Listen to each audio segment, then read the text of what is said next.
à toutes et bonjour à tous. Et dans quelques instants, le départ du Grand Prix d'Europe ici sur le circuit de Jerez de la Frontera. Précisément le dernier Grand Prix européen avant l'exotisme du Japon et de l'Australie. Un Grand Prix qui s'annonce extrêmement chaud au sens propre comme au sens figuré. Chaud parce qu'il fait très chaud ici à Jerez. Et Jerez est un circuit épuisant, nous l'avons vu. Chaud parce qu'il y a l'enjeu du championnat du monde. Et vous l'avez remarqué, Pierre Van Vliet en tout cas l'a fait pour vous, les deux prétendants au titre, Michael Schumacher et Damon Hill, sont installés l'un et l'autre sur la première ligne de la grille de départ.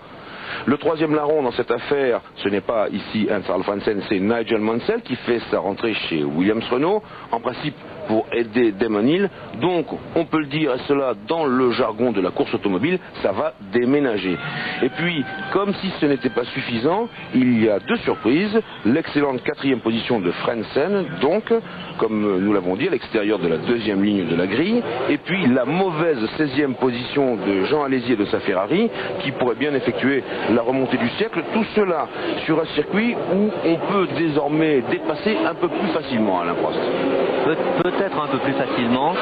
Depuis 1990, il y a eu une modification sur ce circuit. On a supprimé la chicane qui se trouve de l'autre côté du circuit et donc une ligne droite beaucoup plus grande avec des vitesses quand même assez élevées. Juste avant, une épingle à cheveux à droite avec un freinage très très violent. Donc on peut penser que c'est un peu plus facile à dépasser qu'en 1990. Mais ça reste très très périlleux de toute façon. Le dernier vainqueur ici en 1990, c'était vous, mon cher Alain. Johnny Reeve, alors que la grille de départ s'ébranle pour le tour de mise en place, un tout petit point rapide sur le warm-up.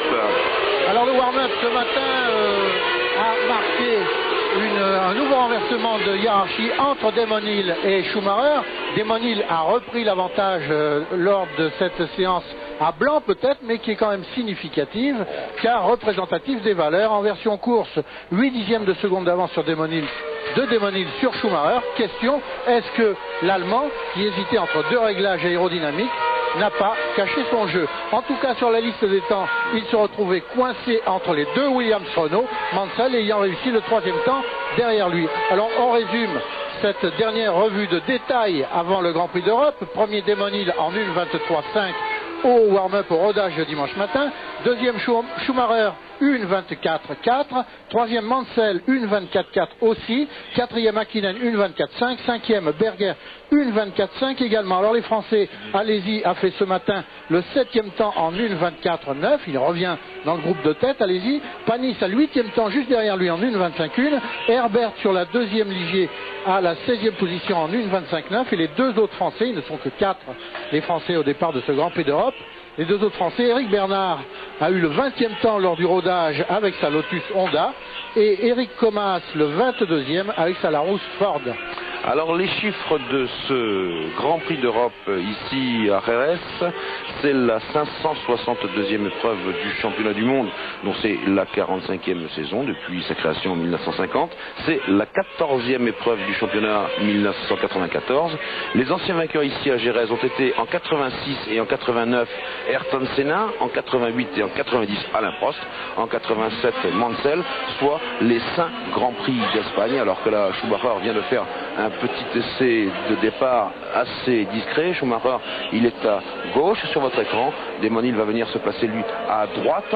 Et puis, pour parler simplement des Grands Prix d'Europe, il y en a déjà eu 4 dans l'histoire, en 83, 84, 85 et 93, alors que la grille de départ continue d'être disposée.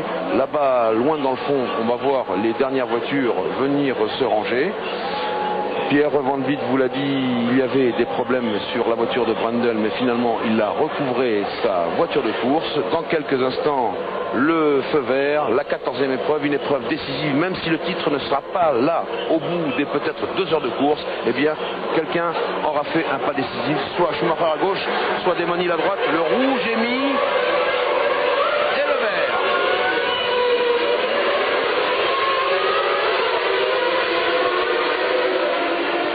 une voiture là-bas est restée collée sur la grille.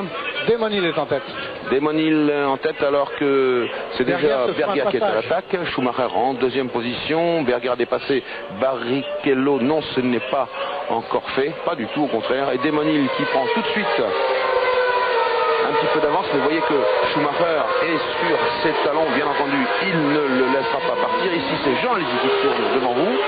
Jean Alesi qui est parti loin en 16e position, vous le savez, on vient de vous le dire, alors que Demonil est déjà un petit peu en avance et que bientôt on va guetter le retour des voitures vers cette grille de départ. C'est la Rousse à moteur Ford qui est en panne et qui finalement démarre. C'est le japonais Noda. Et l'autre, en place de la tête le japonais Katayama de Kira. Katayama, bien, attention pour le Japon.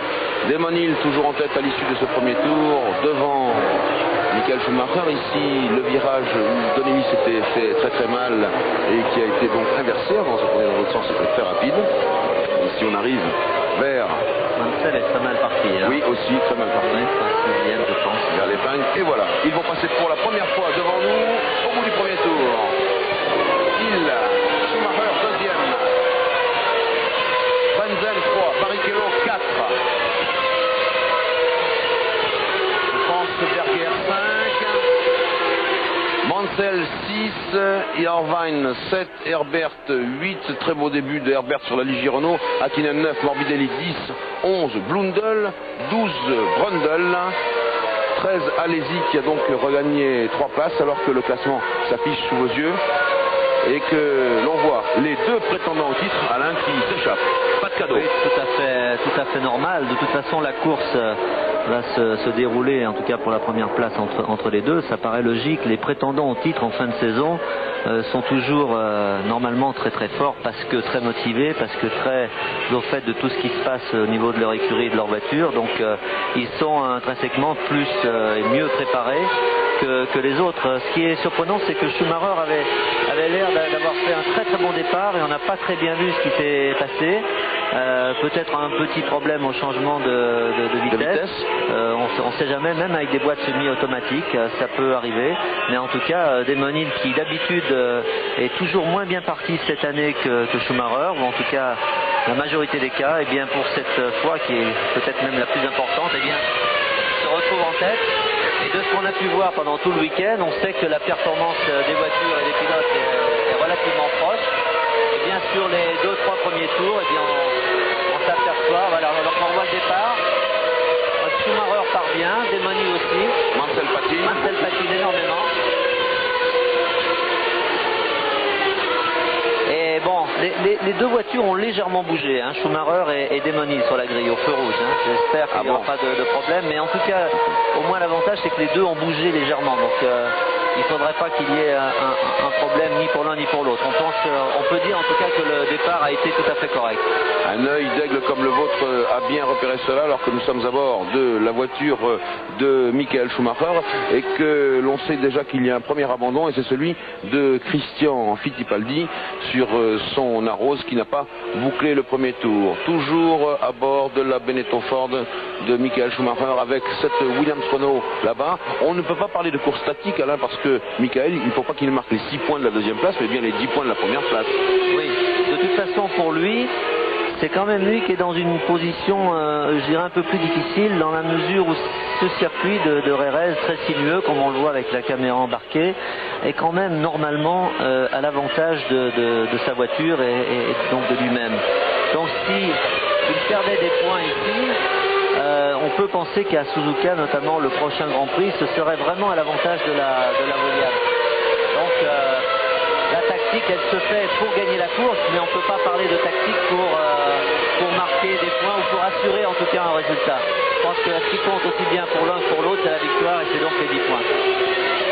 Alors que les deux voitures ont bouclé le troisième tour et que ni Demonil ni Michael Schumacher en tête presque roue dans roue vous voyez, n'amuse pas le terrain. On sort au large sur les vibreurs. Sachez que les vibreurs maintenant ne sont plus de vrais vibreurs mais d'authentiques bordures, simplement signalées par des couleurs différenciées. Il n'y a plus de marche d'escalier, vous voyez ici, donc on peut les emprunter assez largement. Il ne faut pas bien sûr outrepasser la bordure car c'est l'herbe et c'est la sortie de piste pratiquement garantie. Un point sur le classement, toujours 3 Frentzen, 4 Barrichello, 5 Mansell, 6 Berger, 7 Irvine, 8 Herbert, 9 Hakkinen, 10 Morbidelli, allez-y 13 Panis, 14, j'ai oublié Brundle, 12 avec la McLaren Peugeot, Comas est 19e, Bernard est 21e pour faire un petit point sur le clan des Français. Et puis, eh bien, pour ce qui concerne l'écart, en tout cas, Damon Hill et Michael Schumacher sont pratiquement roue dans roue. Schumacher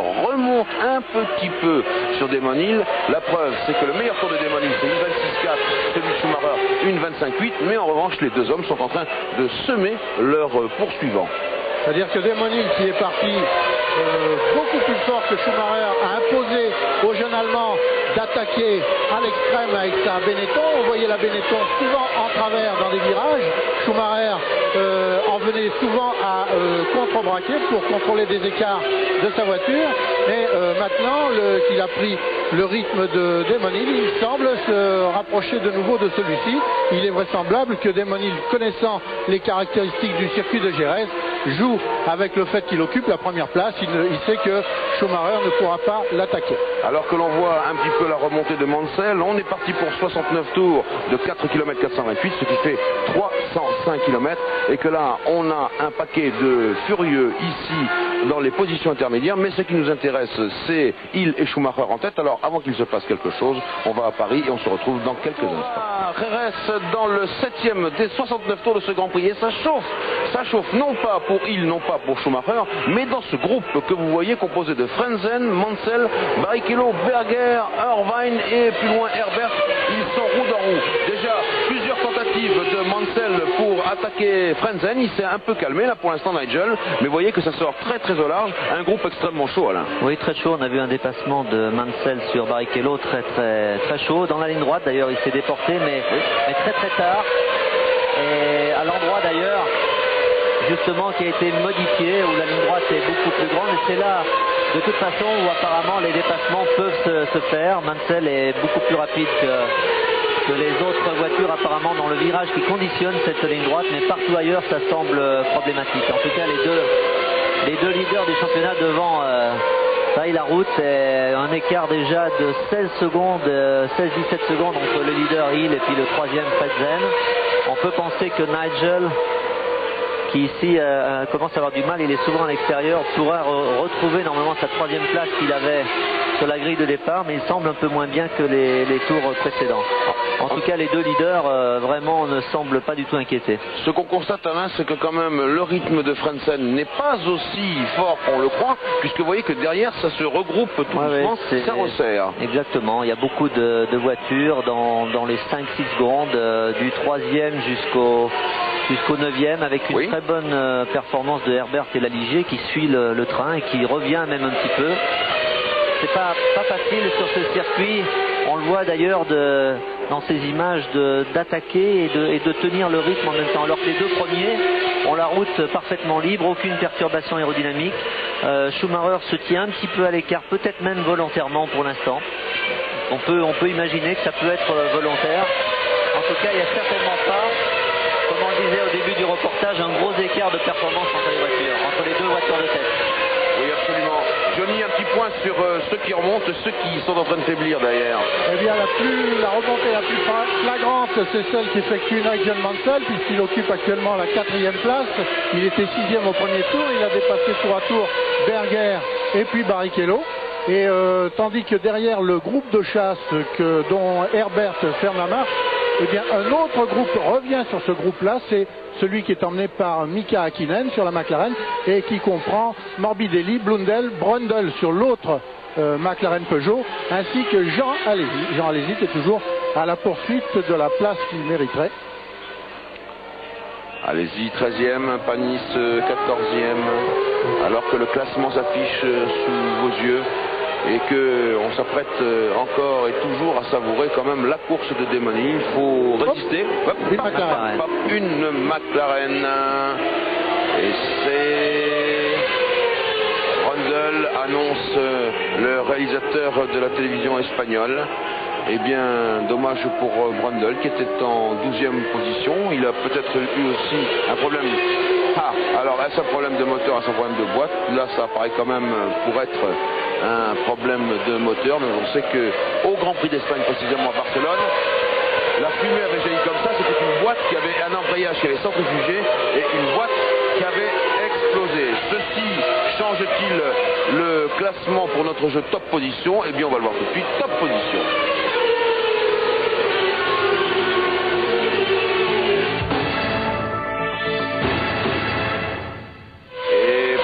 C'est facile, 36-15 code de TF1 et Demonil et Schumacher qui ne se lâchent pas d'une semelle. Le rythme de Demonil c'est 1,26 et 1 dixième pour ce qui concerne le 9e tour. Ici nous sommes dans le 10e tour. Schumacher c'est 1,25,9, c'est 2 dixièmes d'écart, c'est le même rythme. Oui, alors là c'est évident que apparemment les deux équipes ont planifié 2 arrêts pneumatiques. On pense en tout cas que ça devrait être comme ça. Est-ce que Schumacher est à l'attaque à 100% derrière Demonil? Parce que on sait que de toute façon au début de course, même s'il était juste dans sa boîte de vitesse, il serait extrêmement difficile de dépasser sans prendre de gros risques. Est-ce qu'il va attendre le premier ravitaillement pour revenir vraiment dans son aileron et puis s'arrêter, peut-être anticiper un peu son arrêt pneumatique pour pouvoir, avec des pneus frais, repartir à l'attaque et le dépasser, comme on dit, dans les stands? Voilà, c'est un peu la première partie de la question. On va voir très bientôt ce qui va se passer. En tout cas, 25 secondes d'écart entre le premier et le troisième après seulement 10 tours, c'est-à-dire en moyenne 2 secondes et demie au tour. C'est énorme et ça prouve que le train devant est absolument d'enfer. À 100% de leur capacité et les capacités de leur voiture, les deux pilotes de tête du championnat font le trou et sans incident mécanique, c'est bien entendu entre deux que se joue la victoire. Un train absolument impitoyable. Vous avez dit 2 arrêts. C'est également ce que confirment les techniciens de Goodyear, le manufacturier de pneumatiques. Pierre Van Vliet, vous êtes dans les stands, pas loin de McLaren, j'ai l'impression. Oui, Jean-Louis, vous voyez cette flèche orange, c'était pour Martin Brundle, évidemment, car on avait remarqué sur la télémétrie chez McLaren que la température montait un peu excessivement sur son moteur. Bon, il n'a pas pu voir cette flèche, vous l'avez vu, il s'est immobilisé. Une autre info, une bonne info, c'est que effectivement, si a priori tout le monde va s'arrêter 2 fois, Heinz-Harald Frentzen, avec la Sauber Mercedes, a prévu un seul arrêt pour changer le pneumatique. C'est important puisqu'il est actuellement en 3e position et chez Sauber, donc on tente un coup de poker stratégique avec un seul arrêt. Très intéressant ça, parce que Frentzen est à l'image justement menant ce peloton de la 3e place avec tous les furieux qui sont derrière et qui se retrouvent en train de klaxonner. Il y a Mansell, il y a Barrichello, il y a Berger, il y a Irvine, il y a Herbert et même maintenant il y a Hakkinen qui revient un petit peu et pourquoi pas Morbidelli. Alors que Mansell là tente une attaque mais elle serait ici suicidaire. Eh bien c'est intéressant. Frentzen avec un seul train de pneus. Johnny. Frentzen qui perd 2 à 3 secondes au tour sur les 2 leaders, ce qui finalement arrange un petit peu la course au titre, le duel qui oppose Demonil à Schumacher, puisque ces 2 garçons ont réussi à se dégager complètement du peloton et ils vont peut-être effectuer leur changement de roue et repartir sur leur position de 1er et 2e, tellement l'écart est important entre Hill et Schumacher et Frentzen qui mènent le peloton, le long peloton qui s'impatiente derrière lui d'ailleurs. Et oui, Berger ici en fait partie. Berger, il a devant lui Frentzen, Mansell et Barrichello. On les voit comme si on était avec eux. Et bien Frentzen, il n'a pas l'intention pour l'instant en tout cas de faiblir. Attention, c'était chaud, le freinage. Barrichello qui a essayé de se réinfiltrer. Et il y parvient. Et bien voilà ce que fait Barrichello. Il dit à Mansell, si tu ne vas pas chercher Frentzen, eh bien moi je vais essayer à mon tour. Et pourquoi pas. Mais en tout cas les 2 hommes ont perdu du temps là. Oui, ils ont perdu du temps, on n'a pas très bien vu ce qui s'est passé au départ. Mais bon, Frentzen de toute façon bloque un petit peu tout ce groupe, c'est vrai. Il a vu au dernier Grand Prix qu'il avait planifié qu'un seul arrêt au Portugal. Et en fin de compte, tout le monde avait planifié 2. Et avant son abandon, il était 3e. Il aurait pu réussir une bonne performance. Et il essaye de faire la même chose ici. Et s'il reste en 3e position, pour l'instant, c'est peut-être une tactique qui peut être payante. Voilà, on revoit. C'est Noda qui était perdu au milieu. Mansell qui a failli toucher. Et oui, de passer, ça, il devait être dur, mais on ne peut pas avoir des pilotes ainsi gréés lorsqu'on est en train de jouer une course aussi importante et aussi tactique. Le pauvre Noda, probablement qu'il n'a jamais assisté à quelque chose de spectaculaire. Il était au milieu de la piste. On a essayé de passer à droite et à gauche et il aurait pu occasionner un joli carambolage. Monsieur Noda, faites attention à vos rétroviseurs. En tout cas, je ne sais pas si le pari de Sauber voilà. Le pauvre Noda, voilà, oui, c'était Noda qui il a préféré s'arrêter, oui. Je ne sais pas si le pari de Sauber et Frentzen va bien marcher parce que Frentzen va de moins en moins vite. Là, il tourne actuellement en 1,29,5. Il n'a pas été trop gêné par Noda, contrairement à Barrichello et à Mansell derrière lui. Et puis, ses temps autour s'effondrent vraiment à vue d'œil. Et oui, c'est-à-dire qu'il a quand même un petit peu forcé la cadence pour tenir tête à Mansell et à Barrichello. Oui. Il a trop demandé à ses pneus. De toute façon, tant que les autres, ses concurrents les plus directs, puisqu'on ne parle pas des 2 leaders du championnat qui sont largement devant, mais sont derrière lui, c'est-à-dire Mansell, Barrichello et tous les autres, pour l'instant, le pari, bon, même s'il va très doucement, c'est pas vraiment un problème. Mais c'est vrai que les pneus ont tendance à souffrir peut-être plus avec une charge d'essence plus élevée pour Frentzen, alors que les autres s'impatientent derrière, mais on voit la difficulté de dépasser sur un tel circuit, alors que Schumacher là est vraiment revenu derrière Damon. Donc c'est ce que je vous disais, et peut-être qu'il va attendre juste avant le ravitaillement pour pouvoir se rapprocher au maximum. Et en ce qui concerne les dépassements, pour revenir à ça, on voit que Jean, par exemple, qui avec sa Ferrari est toujours 12e, c'est-à-dire il a profité de l'abandon de Brundle, mais il n'arrive pas à revenir, c'est extrêmement difficile à dépasser. Alors que là, nous voyons Fittipaldi qui était très retardé. En tout cas, ce qui est certain, Alain, c'est que chez Benetton, Pierre, on est en train de se préparer.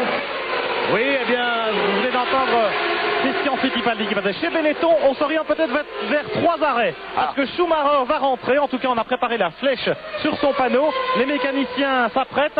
Peut-être qu'étant donné le rythme de la course, chez Benetton, eh bien, on tente un autre coup de poker, celui de multiplier les arrêts, ce qui leur a déjà bien réussi en certaines circonstances. Alors Alain, c'est peut-être le moment d'en profiter pour passer dans les stands, pour dépasser dans les stands. Ouais, exactement, c'est ce que je vous disais tout à l'heure, ça semble se confirmer. Schumacher fait le forcing pour arriver le plus proche possible de Damon, c'est-à-dire à peut-être 1/10 ou 2 juste avant son arrêt, qui devrait peut-être se faire soit maintenant, soit le tour prochain. Et là, après, avec des pneus frais, faire le forcing et peut-être profiter de cet arrêt dans les stands pour le dépasser. Mais s'il fait 3 arrêts et que Damon n'en fait que 2, compte tenu de la performance de Damon et de sa voiture avec le moteur Renault, c'est pas évident que ce soit une tactique payante pour l'instant. En tout cas, attendons de voir. Mais la Williams me paraît quand même malgré tout très performante aujourd'hui. Alors que ces 2 garçons, tels que vous les voyez ici, à 6/10 l'un de l'autre, sont à 37 secondes devant Frentzen. Alors ce qui est drôle quand même, c'est que voilà, 36 secondes 8 exactement, Frentzen, Barrichello, Mansell, Berger, Irvine, Herbert, Hakkinen, Morbidelli, j'irai même jusqu'à Blundell et Alesi et Panis sont dans ce wagon. Ah, il s'arrête. Attention. Derrière Frentzen. Schumacher au stand, Pierre, c'est à vous. Oui, il arrive, on l'a vu tourner là-bas au fond dans la petite épingle à l'intérieur. Alors est-ce qu'ils vont perdre un minimum de temps chez Benetton? Évidemment, c'est le but d'essayer de dépasser Damon Hill en changeant plus vite de pneumatique. On ravitaille, l'essence coule, pas de difficulté, on a mis très peu de carburant, ce qui veut dire qu'on va peut-être s'orienter vers 3 arrêts en effet.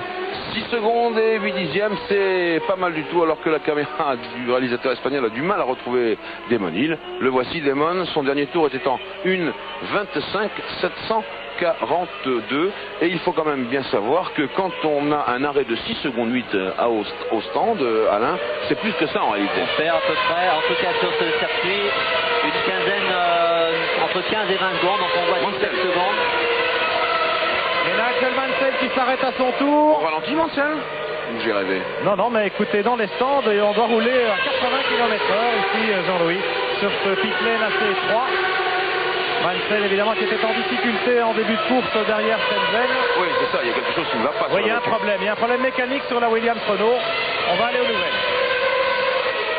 Est-ce qu'il aurait fait une petite touchette? On voit qu'il regarde l'aileron avant, ou en tout cas peut-être un élément de suspension, ce qui serait plus inquiétant. Et oui. C'est pas impossible qu'il ait touché quelqu'un dans sa bagarre. Oui, oui, on change l'aileron, voilà. L'aileron avant, il est arrivé, il discute avec... On n'a pas vu l'image. Ses managers, ses ingénieurs de piste, alors que nous revenons sur la course pour attendre le premier tour de Hill sans Schumacher, et puis Schumacher. Mansell repart. Il a après ce changement de capot avant. 40 secondes. Il a perdu près d'une minute. Il a perdu, Pierre, près d'une minute. Nous avons énormément de mal à nous entendre ici dans ce circuit qui résonne terriblement. Et sans doute une petite touchette avec Barrichello tout à l'heure pour Mansell. Ceci expliquerait cela. Ou peut-être derrière la roue de Noda, puisqu'on a vu que Noda s'était arrêté. Il y a peut-être l'aileron avant de la Williams-Renault de Mansell qui a éperonné le pneu arrière de Noda, qui était fort mal placé au milieu. Et sur ces images, on voit que les deux Jordan sont très très bien placés dans le groupe de chasse, puisque Barrichello 4e, et un arrêt au stand, c'est Blundell. Un abandon, c'est Verstappen.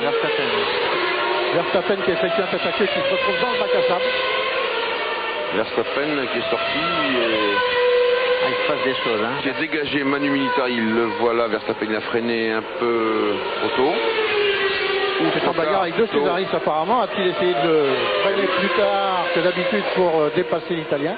Ça va être intéressant de voir donc en combien tourne maintenant Schumacher avec des pneus frais par rapport à Damon Hill. Et si vous aviez vu la moue de Flavio Briatore et Tom Walkinshaw après l'incident Verstappen, moi je ne serais pas sûr du contrat 95 du pilote hollandais chez Benetton Renault.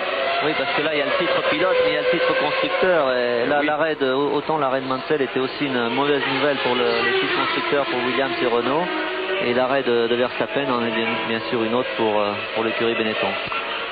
Alors Schumacher, qui après son arrêt au stand a compté 19 secondes 88, autant dire 20 secondes de retard sur Damon Hill, a réduit déjà ce retard à 18,2. Il tourne en 1,25,0, ce qui constitue le meilleur tour en course depuis le départ.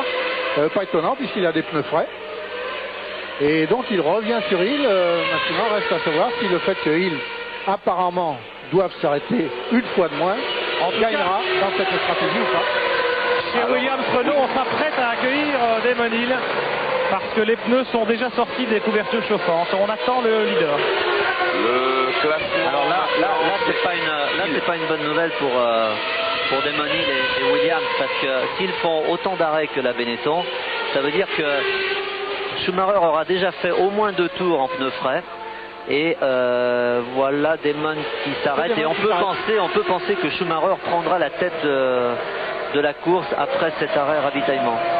Alors les 4 pneus sont changés rapidement, on met pas trop de carburant non plus comme pour la Benetton, et il repart. 8 secondes et 7 dixièmes pour Damon Hill. Schumacher en tête. Ce qui veut dire qu'on va faire 3 arrêts, mais l'important c'est que Schumacher soit en tête de la course, et ça c'est primordial, vous voulez dire, pour la tactique, oui, bien sûr. Alors pour l'instant c'est 1 Schumacher, 2 Hill, 3 Frentzen, 4 Barrichello, 5 Berger, 6 Irvine, 7 Herbert, 8 Hakkinen, 9 Alesi, 10 Panis, 11 De Cesaris, 12 Thomas, 13 Katayama, 14 Morbidelli, 15 Martini, 16 Zanardi, 17 Blundell, 18 Bernard, 19 Rabin, 20 Alboreto, 21 Mansell. Premier arrêt chez Ferrari pour Gerhard Berger qui repart. Berger et Herbert qui s'est arrêté également. Il repart sur les talons de Berger, Herbert. Ça semble indiquer qu'un peu partout, on s'apprête à 3 arrêts. Oui, chez Sauber, vous voyez que c'est Andrea De Cesaris et pas Frentzen qui s'est arrêté, puisque Frentzen, en principe, s'arrêtera une fois de moins. Schumacher donc en tête de ce Grand Prix d'Espagne. C'est là ce qui est extrêmement important. Il vient de nous dire Alain Prost, et oui, et voilà maintenant Damon Hill derrière. On va chronométrer cela exactement dès leur prochain passage. Top. C'est une règle hein, dans les arrêts pneumatiques. Celui qui s'arrête avant, c'est-à-dire au moins un tour avant, donc là en l'occurrence c'était au moins deux, presque trois, eh bien il a toujours l'avantage, s'il n'est pas gêné bien entendu par le trafic, c'est qu'en pneus frais, en pneus neufs, eh bien il va plus vite, et pendant les tours qu'il fait avec des pneus neufs, eh bien il reprend un petit avantage. Donc si Damon Hill et l'écurie Williams-Renault eh bien veulent reprendre l'avantage, apparemment c'est en opérant peut-être de la même manière pour le deuxième arrêt pneu, arrêt ravitaillement, en considérant que Damon va peut-être revenir dans les roues de Schumacher. C'est ce qu'on peut penser, en tout cas on peut espérer. Alors que nous avons vu l'écart entre Schumacher et Hill, il est maintenant de 4 secondes et 8 dixièmes, et que derrière Frentzen, Barrichello, Irvine, eux sont dans les 30 et quelques secondes. Et que Alesi et Panis s'occupent maintenant, il fait produire tous ces arrêts devant eux, ils occupent Alesi et Panis les 7e et 8e places. Alesi ayant creusé un léger écart sur Olivier. Alesi qui colle toujours au peloton de chasse, qui est agglutiné derrière Frentzen et qui comporte actuellement Barrichello, Irvine, Hakkinen et Alesi lui-même. Alors là, je suis obligé de constater que vous avez une nouvelle fois raison, parce que la course n'est plus la même après le ravitaillement. Non, de toute façon, vous connaissez mon point de vue sur les ravitaillements en essence. Bon, les arrêts pneus, on les connaît depuis très longtemps. Mais sur les ravitaillements font que aussi, bien, on augmente cette chance justement de ne pas s'attaquer sur la piste et de s'opérer uniquement d'une manière tactique pour dépasser, pour doubler, ce qui est bien d'un certain côté. La course automobile a une part de tactique, mais il ne faut pas qu'elle soit prépondérante, et c'est dommage de jouer un peu le championnat uniquement sur la tactique. Si Williams-Renault avait su le moment exact du ravitaillement de Schumacher, je dis bien Williams-Renault, n'aurait-il pas été plus judicieux justement de s'arrêter un peu avant? De s'arrêter, oui, un petit peu avant. Peut-être, mais vous savez, ou en même temps. C'est toujours très difficile. Apparemment, tout le monde voulait faire 2 arrêts. On a plutôt tendance à en faire 3. Est-ce que l'arrêt de Damon Hill a été prévu uniquement parce que Schumacher s'est arrêté plus tôt, ou est-ce que c'était prévu comme ça au dernier moment? Bon, il me semblait que la règle étant de ne pas planifier vraiment à 100% un arrêt et attendre un peu comment se passait la course. Donc ça peut encore nous réserver des surprises. L'important, c'est maintenant de voir si Damon Hill avec la Williams-Renault, au niveau performance pure en tout cas, peut revenir sur Schumacher. Ça c'est quand même aussi la clé de la course, en même temps que les arrêts pneus, les arrêts essence. Parce que tout à l'heure, Schumacher semblait quand même un peu à l'aise derrière la Williams-Renault au début de course. Il semblait qu'il attendait son heure. Mais les performances ont l'air proches, donc il faut voir et attendre encore un peu. Alors que Jean Alesi s'est arrêté, et Johnny, vous nous donnez le résultat? Son arrêt a duré 7 secondes et demie, et Jean a glissé de la 7e à la 11e place du fait de cet arrêt. On peut signaler que Berger et Herbert, qui étaient dans le groupe de tête aussi, occupent maintenant les 9e et 10e places après leurs propres arrêts, et que Mansell est 20e, il a un tour de retard après l'intervention mécanique de ses mécaniciens. Cela dans le 22e des 69 tours de la course, et que ici nous avons à l'image le jeune Frentzen et sa Sauber Mercedes. Donc c'est en principe l'antépénultième course avec ce moteur Mercedes Ilmor, puisque vous le savez, en tout cas il se murmure de plus en plus que Mercedes et Sauber se sépareront à la fin de cette saison et que Mercedes ira chez Peugeot. Nous, pour l'instant, on va aller à Paris et on se retrouve après ça. Retour à Jerez dans le 24e tour des 69 que comporte ce Grand Prix d'Europe. Ici, alors que les résultats du chronomètre montrent que Michael Schumacher, aussi sûrement qu'inéluctablement, alors que là, ça se bagarre encore ferme entre Frentzen et Irvine, les résultats du chronomètre montrent que Schumacher s'échappe tout doucement, mais sûrement. S'échappe tout doucement, j'espère Oui, oui. Voilà. Il s'échappe tout doucement. J'espère que Damon n'a pas pris un coup au moral, ce qui n'est pas complètement impossible quand on se bat à ce niveau de pression et de tension. Le fait de voir Schumacher prendre le leadership de la course uniquement par ce sont des arrêts au stand. J'espère qu'il n'a pas pris un coup au moral et que Schumacher, lui, au contraire, gonflé à bloc, et bien repart de plus belle. En tout cas, 6 secondes et demie d'écart, alors qu'il y avait à peu près 4 secondes 8 quand ils se sont arrêtés pour changer les pneus. Ce qui veut dire que sur le plan performance, eh bien, Schumacher est un peu devant Damon Hill en ce moment. Alors que Frentzen, lui, au contraire, eh bien, sans s'être arrêté pour changer de pneumatique, eh bien il reste à peu près sur le même rythme. Il a même augmenté de cadence, Alain, puisque en début de course, Frentzen tournait en 1,28,5 et maintenant il tournait tout à l'heure, là il vient de faire un tour en 1,28,1, mais il tournait en 1,27,5. À se demander si en début de course, volontairement, il gardait des réserves pour l'usure de ses pneus. Et là, Schumacher qui prend un tour à De Cesaris. Oui, De Cesaris qui n'est pas très sympa de ne pas bien le laisser passer. Mais bon, continuez Johnny. Et donc Frentzen qui a peut-être économisé volontairement ses pneus en retenant volontairement ses adversaires directs en début de course pour épargner ses pneus et faire le parcours qu'il devait effectuer plus long que ceux qui changent plus de fois que lui de pneus. En tout cas, ce que l'on constate aussi, c'est que les deux hommes maintenant sont seuls, puisque Verstappen, l'équipier de Schumacher, a abandonné, et que Mansell, l'équipier de Hill, eh bien lui, il est en 18e position, et on peut dire, Alain, qu'il ne remplit pas quand même tout à fait le contrat qu'on lui demandait. Ah, c'est sûr que pour l'écurie Williams-Renault, c'était très important en tout cas que Nigel non seulement aide Damon sur le plan pilote, mais c'était relativement difficile en tout cas d'aider vraiment Damon sur le plan pilote dans la mesure où en arrivant comme ça tout frais de la Formule Indy, c'était pas non plus évident d'être devant, en tout cas en performance pure, mais sur le plan constructeur aussi, c'était important qu'il marque des points. On peut penser qu'on ne sait jamais ce qui peut se passer dans la mesure où il est 18e à un tour, mais il est qu'à peu près une trentaine, quarantaine de secondes des points, c'est-à-dire il peut toujours marquer un point, mais ce sera très très difficile. Alors qu'on revoit ici le dépassement un peu tangent. Oui Pierre, on revoit, avant de vous céder la parole, au ralenti, les problèmes entre Schumacher et De Cesaris. Pierre, c'est à vous. Oui, pour venir faire le point des ravitaillements, eh bien, dans les 10 premiers, tout le monde a ravitaillé maintenant, y compris Olivier Panis, y compris Eddie Irvine. Et il n'y a donc que Frentzen qui n'a pas encore ravitaillé, qui ne s'est pas arrêté et qui va sans doute tenter d'aller jusqu'à la mi-distance. Frentzen qui compte maintenant 20 secondes d'avance sur les adversaires qui le talonnaient en début de course. Le fait de ne pas s'être encore arrêté à son stand lui permet d'avoir 20 secondes d'avance sur Irvine, Hakkinen, Berger qui mène maintenant la chasse derrière lui. On va voir si, compte tenu du fait que les autres ont mis les pneus frais et que lui a ses pneus qui commencent à être fatigués, on va voir si malgré ce handicap, Frentzen réussit à conserver cet écart, ce qui serait un avantage déterminant pour lui pour la suite de la course.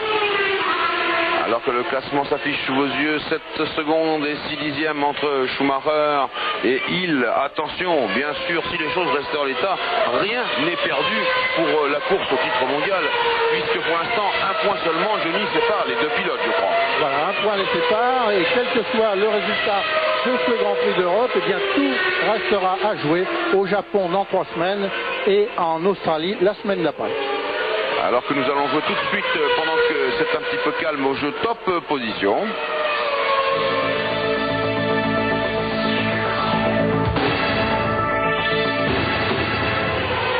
Avec, pour jouer le Minitel 3615 code TF1.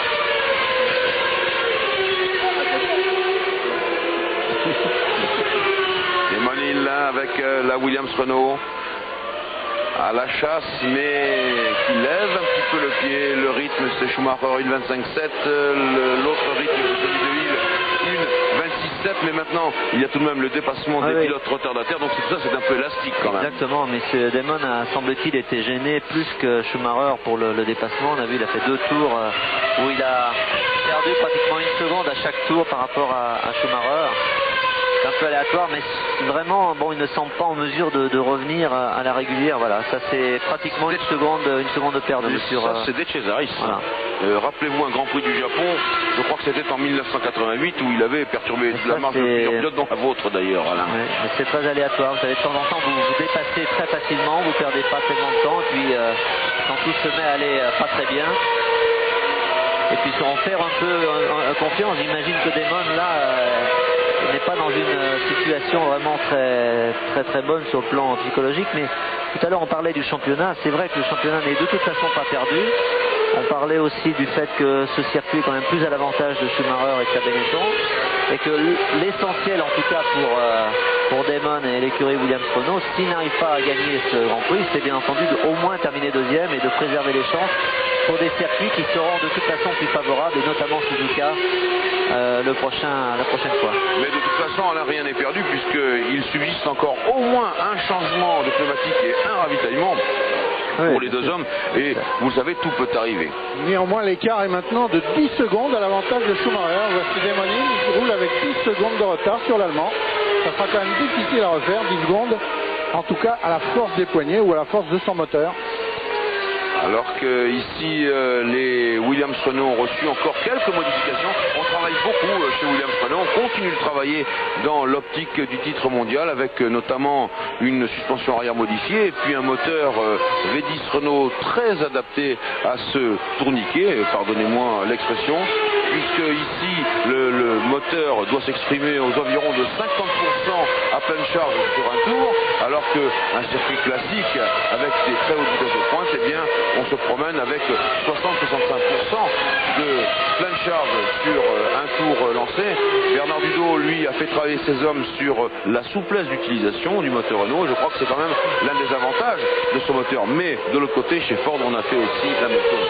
Oui, c'est vrai, mais Renault travaille beaucoup aussi bien, vous l'avez dit, en ce qui concerne la puissance que la souplesse.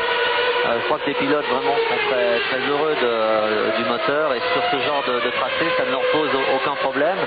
Ce qui manque le plus, c'est vrai, c'est certainement un châssis un peu plus agile. Peut-être qu'au niveau aussi usure de pneumatique, aussi confort pilote, la Williams sur un tracé comme celui-ci n'est pas l'idéal, et Schumacher se régale sur ce genre de tracé. On verra ce qu'il adviendra à Suzuka. Johnny Rive, un petit point sur les Français. Alors maintenant que tout le monde, sauf Frentzen, a observé son premier ravitaillement, eh bien derrière Frentzen, l'ordre est un petit peu changé par rapport à ce qu'il était tout à l'heure. C'est Hakkinen qui a gagné par rapport à ses rivaux directs sur l'arrêt au stand. Hakkinen est 4e devant Irvine, Berger, Barrichello et Herbert. 9e Alesi, 10e Panis, qui se retrouvent sensiblement au niveau qu'ils occupaient précédemment. Morbidelli et Katayama ferment le long échelonnement de ce peloton. Alors que plus loin, nous avons Comas en 15e position. Mansell qui remonte, il est en 17e position maintenant. Bernard sur la Lotus Honda. Mais je le précise, la Lotus avec l'ancien moteur Honda. Bernard est lui en 20e position. 21e Brabham, 22e Fittipaldi qui était très attardé et qui re-rentre à nouveau dans le classement. Le 23e étant un inconnu pour vous, chers amis téléspectateurs, l'italien Schiatarella, là, qui a fait quelques courses en Formule 1 cette année, sans grand succès d'ailleurs, et qui ici eh bien, a eu du mal à se qualifier. Il l'a fait en tout cas de justesse. 12 secondes de retard maintenant pour Damon Hill, tandis que Frentzen se maintient, mais néanmoins il perd du terrain sur ses poursuivants immédiats. Frentzen va être, le voici, va être la clé de ce Grand Prix si les choses restent en l'état, Alain. Oui, la clé, en tout cas, il est bien accroché à sa troisième place, et puis on peut penser qu'il va faire son arrêt pneumatique dans pas très longtemps. Donc un seul arrêt. Par contre, pour Damon, ça semble un peu problématique, mais il y a quelque chose que je comprends pas très bien, parce que là il tourne en 26.3, le meilleur temps, je crois, depuis qu'il a changé de pneumatique, ou peut-être un peu moins. Alors que tout à l'heure en début de course, il a fait des temps en 25.4, 25.5, alors que Frentzen, lui, augmente sa cadence. Donc c'est difficile à comprendre. Peut-être qu'il y a un train de pneumatique qui n'est pas très bien, une pression des pneumatiques peut-être mal faite, mal ajustée. Alors que Schumacher, lui, semble vraiment voler une 25.0, donc des écarts de plus d'une seconde au tour par rapport à Damon Hill, ça paraît beaucoup par rapport à ce qu'on a vu tout le week-end.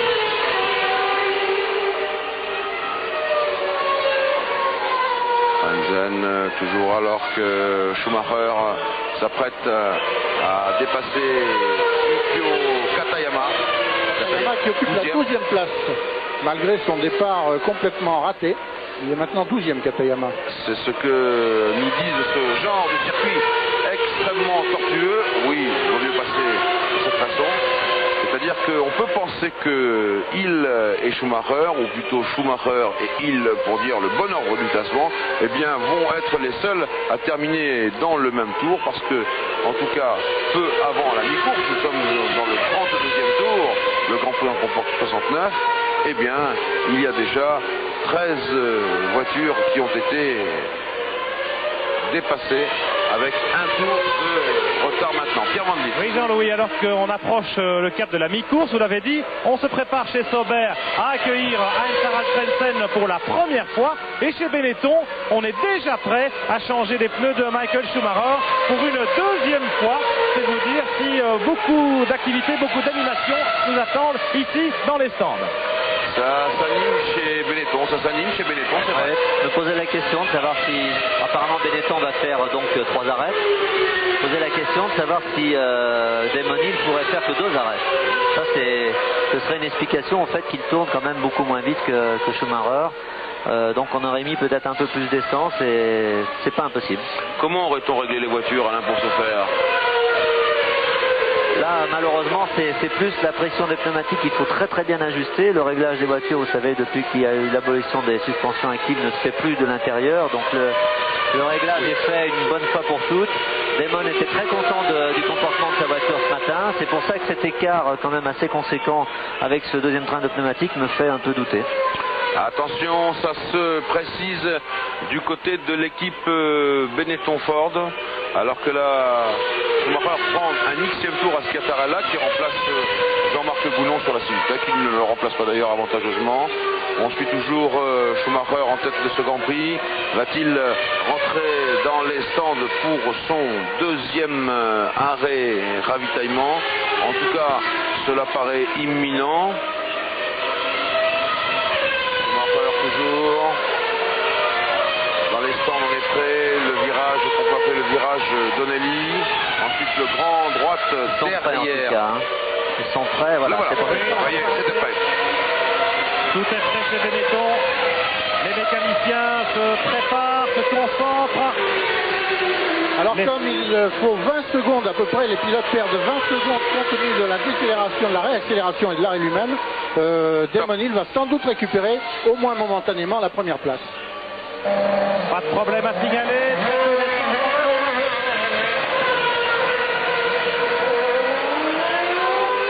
Écoutez, 6 secondes et 6 dixièmes, ça s'améliore. Tout à l'heure c'était 6 secondes et 8 dixièmes. On surveille maintenant Damon Hill. Il est devant. Et il est devant. Alors là, si le calcul du professeur Prost s'avère exact, 3 arrêts pour Schumacher, 2 arrêts pour Hill, eh bien, on n'en a pas fini. J'espère parce que ça voudrait dire qu'il y aurait au moins une chance pour Damon et Williams de remporter le Grand Prix, alors que s'il y a 3 arrêts à chacun, ça me semble quand même compromis, parce qu'il faut rattraper 13 secondes à la régulière. Alors que Frentzen s'arrête, oui. Pour rattraper 13 secondes à la régulière, ce sera difficile. Ça sera dur. Non, mais Alain, il faut prendre vos responsabilités. Top pour Frentzen. Alors là, on suit là, il y a de l'essence à mettre, il y a des pouces à mettre. C'est jeté d'un peu haut tout ça. Toujours l'essence. Et ça part 11 secondes 4 pour Frentzen. Et du coup, c'est Hakkinen, Irvine et Berger qui sont passés, mais bon.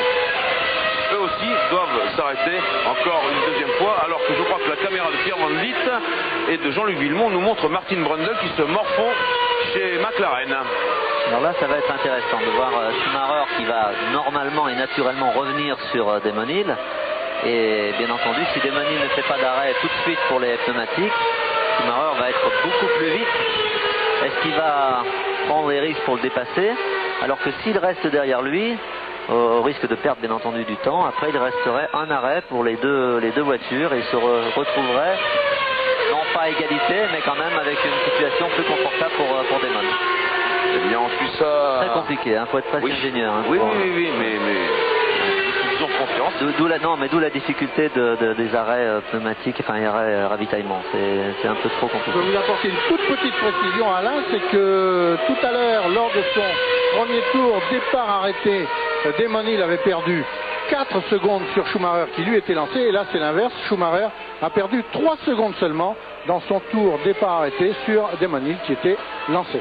Il n'est pas très loin, Damon Hill, on a vu l'image fugitivement, Damon Hill passé et Schumacher pas loin. Oui, Pierre. Oui, Jean-Louis, pour vous dire que chez Williams Renault, quand on pose la question 2 ou 3 arrêts, on n'y répond pas. Bernard Dudot m'a fait signe que soi-disant il n'avait pas compris ma question, mais il avait un large sourire quand même qui s'affichait, et je pense qu'on s'oriente seulement vers 2 arrêts chez Williams Renault pour Damon Hill, ce qui relance évidemment l'intérêt de la fin de course.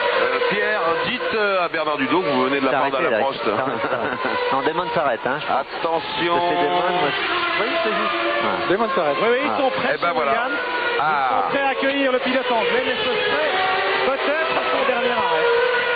On va voir s'il dure un peu plus longtemps que d'habitude. Oui. Ça veut dire qu'on met davantage d'essence, et cela signifierait éventuellement que chez Williams Renault, eh bien, on tente le coup. C'est cela, Pierre, c'est cela. Tout à fait. 9-0. 9 secondes 0, on a changé de pneu. Attention à la sortie des stands qui est très tangente, elle me fait peur. Cette sortie des stands, elle est en pleine prise de trajectoire. J'espère que ce sera ça, mais c'est un peu la tactique dont on parlait au début. Je pense que l'écurie Williams a pris une option de voir un peu comment se passait le déroulement de la course avant de prendre une décision définitive.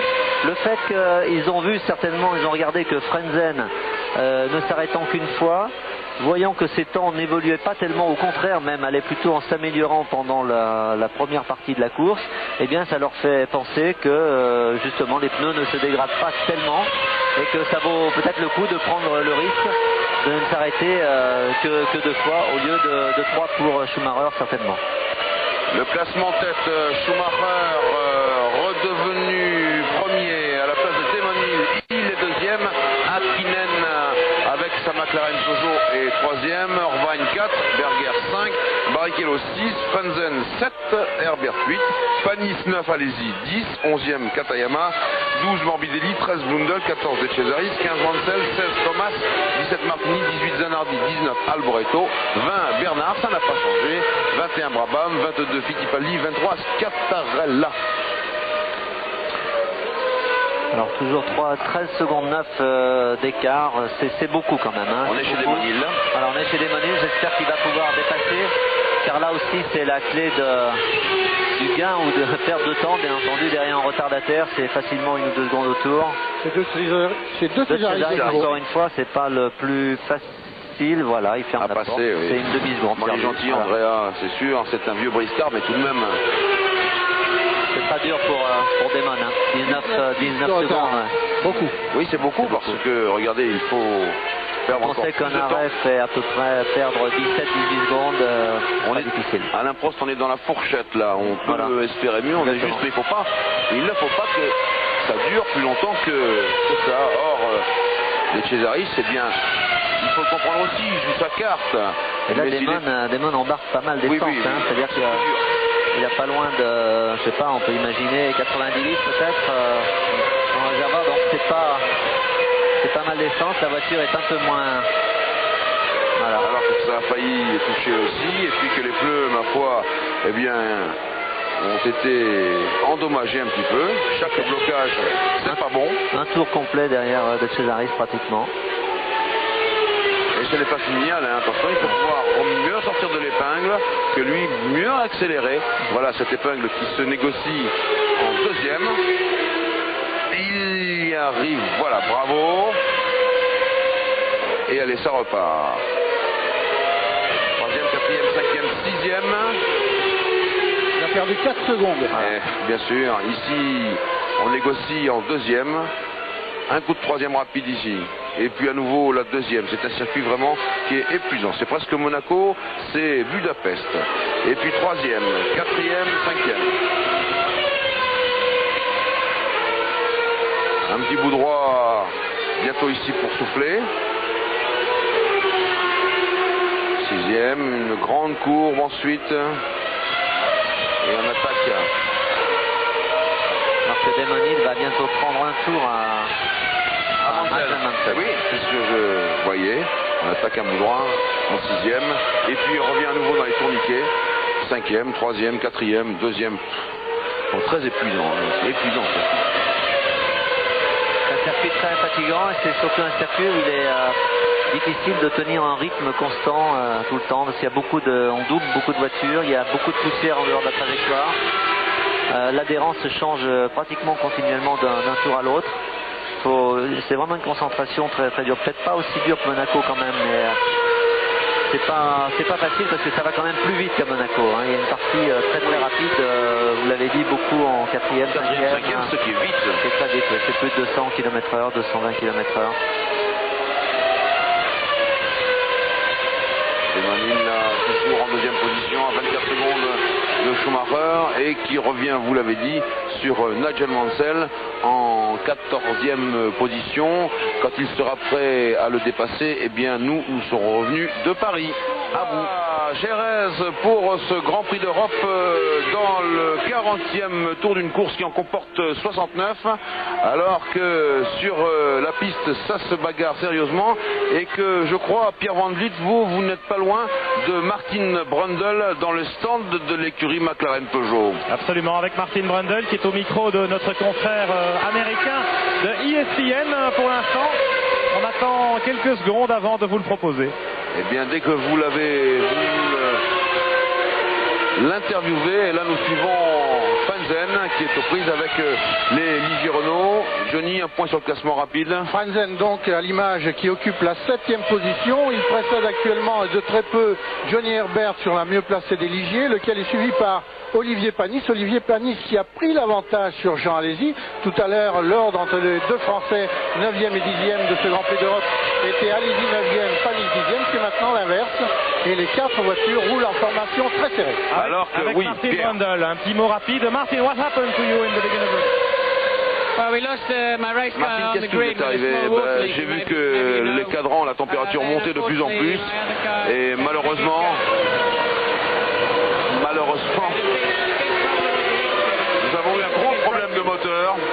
What is your feeling about this race between Michael and Damon, Martin? You have Quel est watched the race votre from the sentiment people. entre Michael et Damon pour le championnat du monde? Michael semble avoir les choses sous contrôle, mais il fait presque 3 secondes sur un tour par rapport à Damon, c'est bien. Merci Brundle. Oui, Brundle qui nous expliquait que Damon Hill avait perdu près de 3 secondes sur un tour. Ça s'était produit plusieurs fois, et ça bien sûr c'est au cours des dépassements des attardés, des pilotes retardataires, là on l'a vu. Alors qu'on a vu à l'image peut-être que Jean Alesi avait perdu son déflecteur aérodynamique, que le tour d'avant il y avait des étincelles dans la ligne droite. Je me demandais ce que c'était.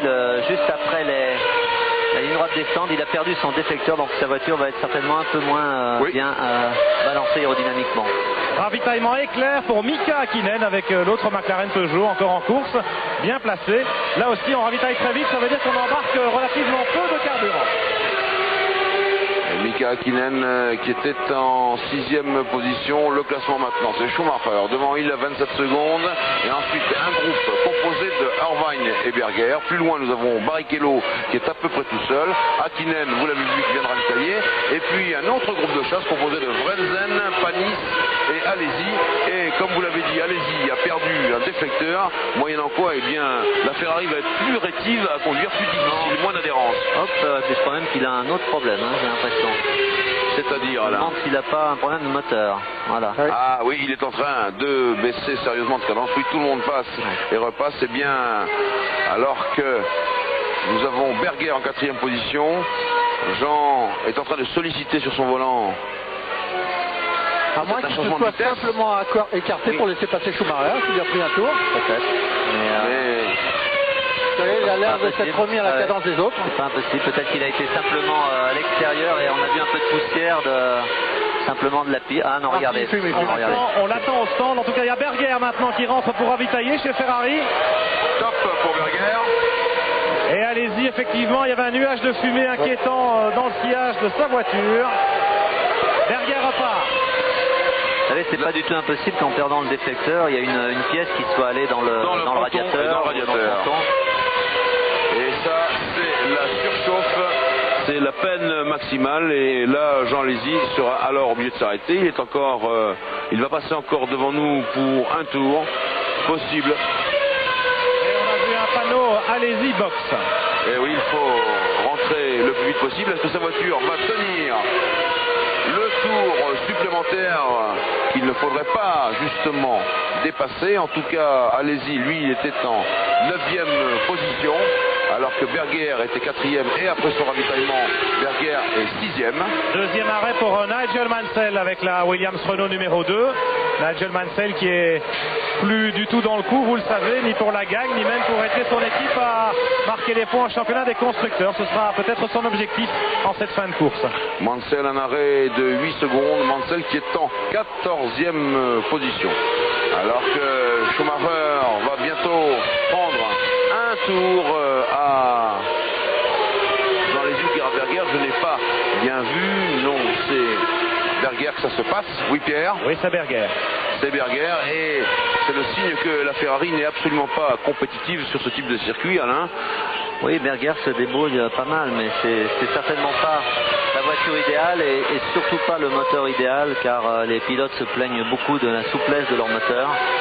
Et Jean compare son moteur sur ce genre de circuit à un moulin à café. C'est vrai qu'il est pointu, il est difficile à conduire à bas régime. Voilà Alesi. Oui. Il immobilise la Ferrari numéro 27. En même temps que la Ligier de Panis. Alors que l'autre Ligier de Johnny Herbert a déjà ravitaillé. Alesi repart a priori sans difficulté. Malgré le bruit de fond que vous avez entendu, oui, il repart sans difficulté. Oui. Vous savez, à 80 km/h dans les stands, les moteurs de Formule 1 ont tendance à ratatouiller. Alors que justement, nous voulions expliquer que Alesi et Berger n'avaient pas le même moteur. Berger a un moteur spécial Jerez qui est censé avoir un peu plus de coupe. Et ce moteur, Jean Alesi n'en a pas voulu, il n'a pas souhaité l'utiliser. Il préférait son moteur traditionnel. Oui, certainement, en théorie, si le moteur a plus de coupe, mais je ne sais pas du tout si c'est vrai, Jean-Louis. En tout cas, de toute façon, le moteur Ferrari n'est pas un moteur très souple. Surtout leur version, je dirais 94, qui est un moteur très puissant par contre. C'est pour ça que sur des circuits très rapides, avec des grandes lignes droites, la Ferrari est redoutable. Par contre, sur ce genre de tracé, il manque souplesse, il manque maniabilité châssis. Et donc ça fait la différence, bien que Berger, malgré son tour de retard, se débrouille pas mal sur ce genre de circuit. Oui, et c'est un moteur qui a bien marché à Hockenheim par exemple, puisque là la Scuderia a remporté le Grand Prix d'Allemagne grâce à sa voiture, grâce à son moteur et grâce à Berger. Mais ici c'est une voiture qui est importante, imposante, alors qu'il y a un abandon et c'est celui du jeune Brabham et que nous allons jouer tout de suite au jeu Top Position.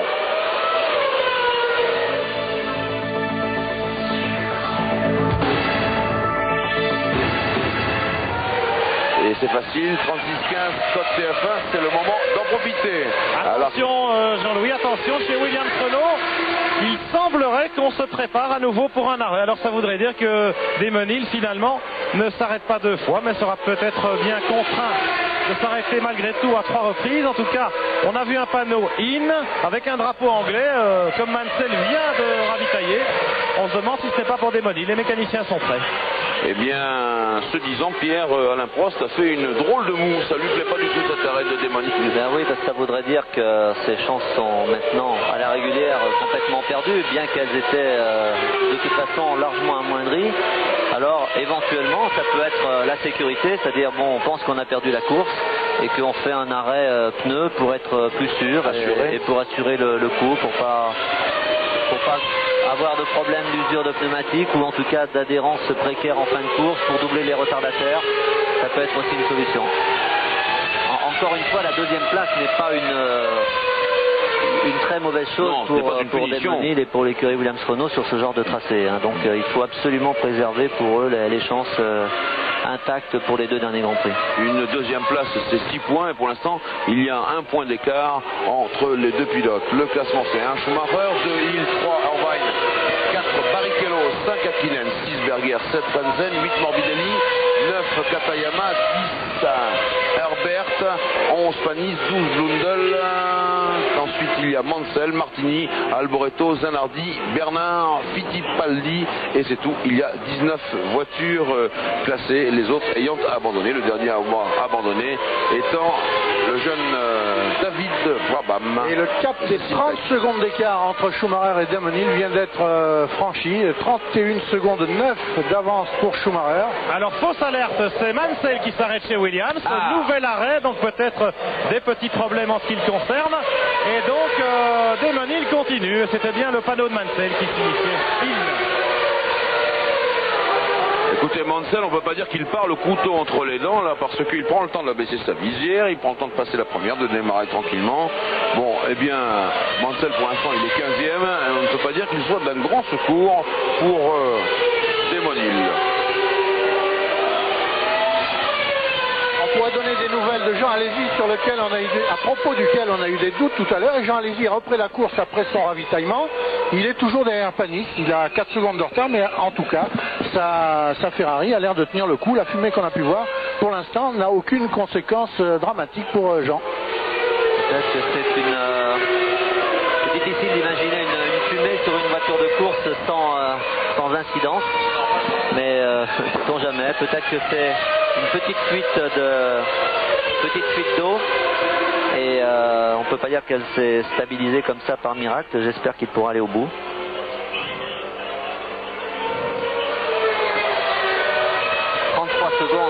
Secondes entre Schumacher et Hill, c'est énorme. Il y a pratiquement capitulation, ce qui veut dire qu'on assure chez Damon le résultat, c'est-à-dire la deuxième place, synonyme de chance intacte pour Suzuka et Adélaïde, où normalement la Williams avec le moteur Renault beaucoup plus puissant devrait être plus à son aise, mais c'est quand même une démonstration de Michael Schumacher sur la Benetton.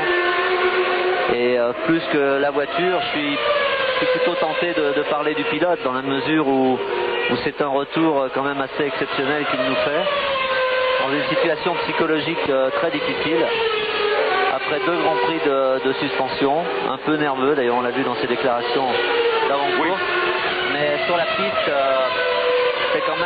c'est quand même super. Il domine son sujet cette année avec sa voiture, laquelle voiture n'a pas été aux mains de Verstappen et Leto, n'a pas été compétitive une seule fois cette saison. Pas une fois. Pas une fois, aussi bien en essai qu'en course, c'est-à-dire aucun coup d'éclat,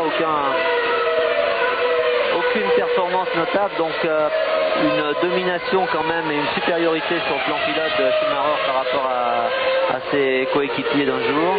Et là, par rapport à ses rivaux, je trouve que c'est assez fabuleux. Et s'il gagnait cette course et championnat, de toute façon, ce serait mérité. Mais en tout cas, c'est pas fini pour Damon et pour Williams Renault. Un retour moins spectaculaire, c'est évidemment celui de Nigel Mansell. Je vous donne une petite information à propos de son dernier arrêt. Il s'agirait de ajustement de l'aileron avant. Vous savez que cet aileron a été touché en début de course. Il avait un petit peu bougé.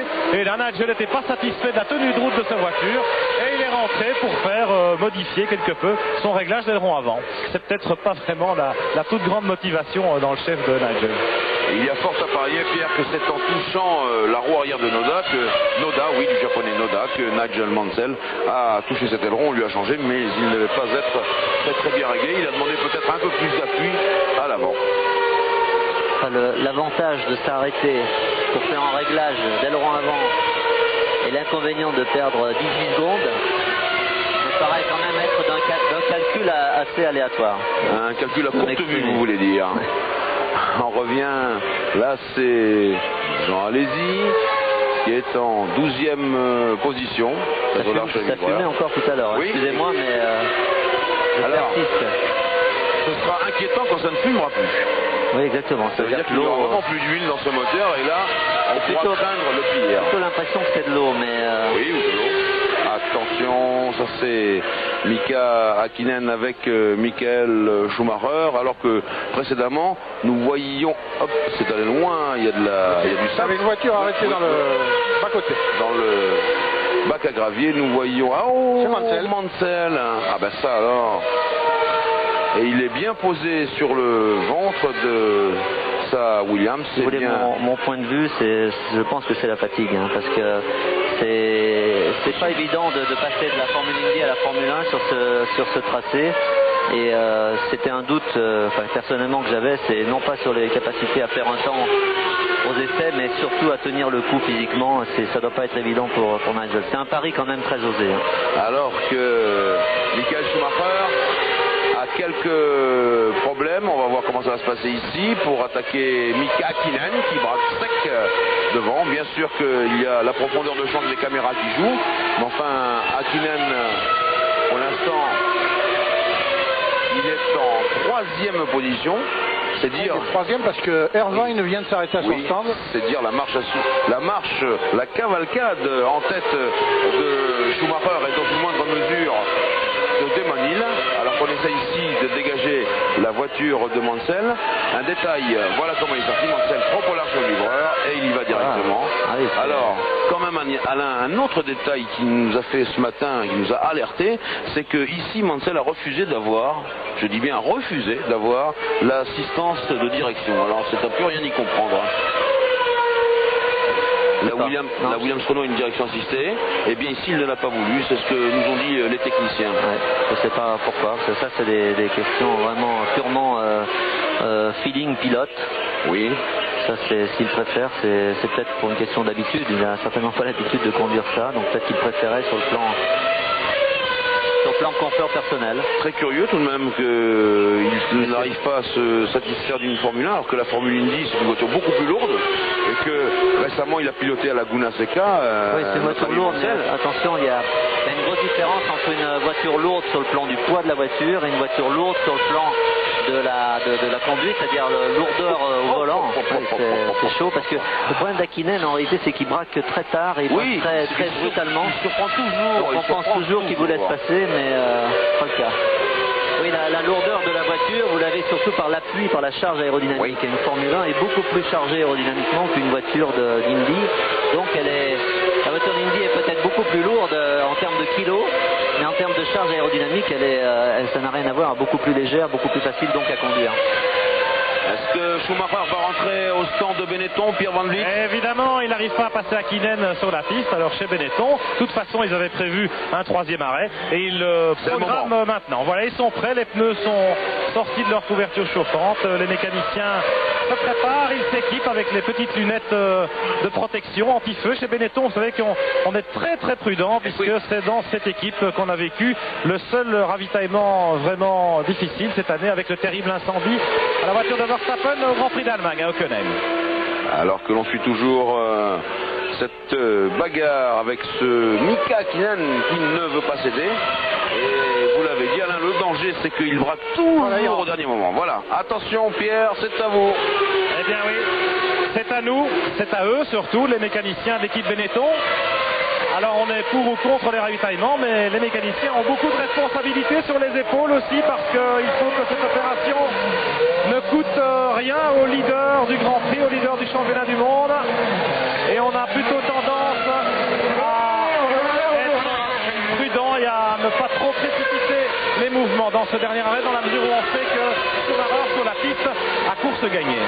7 secondes et 7 dixièmes, ça a été le plus long, mais bien sûr, il fallait l'assurer celui-là. C'est le ravitaillement de l'ultime chance et Schumacher, pour l'instant, a conservé la tête de ce Grand Prix d'Europe ici à Jerez de la Frontera, alors que nous sommes dans le 53e des 69 tours de ce Grand Prix. Et que l'écart entre lui et Damon Hill est tombé à un peu plus de 16 secondes. Alors que l'on a dégagé la voiture de Mansell et que l'on dégage ici celle de Cesaris. Alors, nous n'avons pas parlé de Frentzen, nous ne l'avons pas oublié. 1 Schumacher, 2 Hill, 3 Hakkinen, 4 Irvine, 5 Barrichello, 6 Berger et 7 Frentzen. On en est là, il faut le surveiller, Frentzen, puisque vous savez que lui, il a tenté de faire le Grand Prix avec un seul changement de pneu et un seul ravitaillement. En l'état actuel des choses, une seule écurie place ces deux voitures dans les 6 premiers. Dans le groupe de pilotes qui marquent des points au championnat du monde, c'est Jordan, dont les pilotes Irvine et Barrichello sont 4e et 5e. Très beau tir groupé pour l'instant de l'écurie Jordan, à laquelle pense un peu Jean-Pierre Jabouille si jamais il arrivait un incident l'incident que l'on redoute et qui est probable entre McLaren et Peugeot. C'est la question que je voulais poser à Alain. Entre Sauber et Jordan, il n'y a pas d'hésitation, parce que je crois que c'est l'alternative de Peugeot, ou Sauber ou Jordan. Vraiment, bon, je crois qu'il faut de toute façon laisser les gens concernés faire et décider de leur avenir, ou non d'ailleurs, commun ou pas commun. Après, bon, je sais pas, je suppose que si vraiment il y avait un problème, et ça doit se sentir depuis longtemps, si vraiment tel est le cas, et donc les gens de Peugeot ont dû quand même penser à l'avenir, éventuellement une autre équipe. Entre Jordan et Sauber, c'est vraiment leur choix, c'est eux qui voient. Il y a des choses que nous on ne sait pas. Vous savez, Ron Dennis a dit l'autre jour une chose très dure, mais qui est quand même malgré tout un peu vraie. Il a dit aux journalistes, c'est nous qui faisons l'histoire, c'est pas vous. Vous écrivez ce que nous on fait. C'est très très dur. C'est très vrai. C'est très vrai. Mais c'est aussi vrai. Et malheureusement, il faut laisser faire les choses, et puis après on pourra juger. C'est vrai que l'association avec McLaren est quelque chose d'assez super et bénéfique pour Peugeot. On l'a vu cette année, ils n'ont pas du tout démérité, et donc on aimerait que ça continue, mais il faut que ça continue dans de bonnes relations et dans de bonnes conditions. Si c'est pas le cas, eh bien c'est à eux d'en tirer les conséquences et éventuellement d'aller voir ailleurs. Mieux vaut arrêter. Alors que vous, Pierre Van Vliet, vous surveillez la sortie de Mansell. Ah oui, Nigel Mansell est rentré derrière les garages Williams. Il est allé se réfugier là au fond de ce camion. Il est en train de se changer vraisemblablement. Et nous l'attendons tous de pied ferme pour avoir ses explications après ce retour manqué. Alors que nous avons vu Frentzen concéder un tour à Michael Schumacher, mais nous avons vu aussi un très beau geste de la part de Frentzen, qui a sportivement laissé passer son compatriote et néanmoins ami qui est en tête du championnat du monde de Formule 1, et cela donc à maintenant 3 Grands Prix de l'arrivée, puisque ce Grand Prix d'Europe n'est pas encore tout à fait jugé. Nous sommes dans le 55e tour et la course en comporte 69, et on sait qu'ici à Jerez tout peut arriver. Il y a, je vous le disais ce matin dans Automoto, il y a eu 5 Grands Prix d'Espagne ici, et ils ont tous été formidablement disputés, notamment, je rappellerai pour mémoire, cette course extraordinaire de Senna et de Mansell qui s'était achevée par la victoire de Senna avec 14 millièmes de seconde d'avance seulement sur Mansell. Là, ce n'est pas le cas pour l'instant. Il est à 15 secondes de Schumacher, et on ne voit pas ce qui pourrait empêcher la marche vraiment triomphale du jeune prodige allemand vers une nouvelle victoire. Alors justement, en attendant cette victoire, nous allons à Paris, nous nous retrouverons après cela. Retour à Jerez de la Frontera dans le 57e tour de ce Grand Prix d'Europe qui en compte 69, avec toujours en tête Schumacher, devant Hill et devant Hakkinen, soit une Benetton Ford, une Williams Renault et une McLaren Peugeot. Ici maintenant, tout le monde attend la victoire de Michael Schumacher, et si elle a des échos de par le monde grâce aux télévisions, en tout cas à Alain Prost, elle n'aura pas beaucoup d'échos sur le plan des spectateurs qu'on pourrait presque compter sur les doigts d'une main. Non, mais c'est intéressant de voir que bon, c'est un Grand Prix, c'est vrai, qui a été mis en remplacement du Grand Prix d'Argentine, annulé. Mais je voulais simplement dire un petit mot sur les spectateurs qui sont, à mon avis, je sais pas, on peut estimer autour de 10 000, 15 000 maximum. Et encore. Et je trouve que c'est un peu dommage pour la Formule 1 d'avoir peu de spectateurs, mais surtout de dire que c'est pas la faute des spectateurs.